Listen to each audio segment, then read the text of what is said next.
бесед. Конкурс өте күшті өтті. Ең күшті әсер алғаным осы бұл. Болашақ сарайына 1000 алғыс.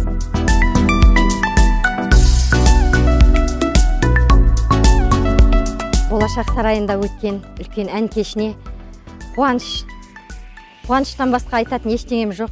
Мына балапандарымның өнерлері үстем болсын деймін. Осы Болашақ сарайында тек қана осы бүлдіршіндердің күлкісі, ән естілетіндей құлпырып жайнай берсін деп тілек айтқым келеді.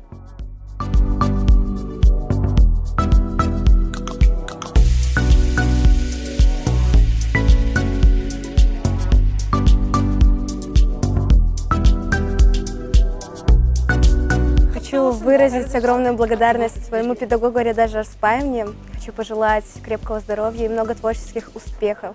И чтобы наш дворец Балашах-Сарай процветал. Ну и, конечно же, хотелось бы побольше таких фестивалей и конкурсов.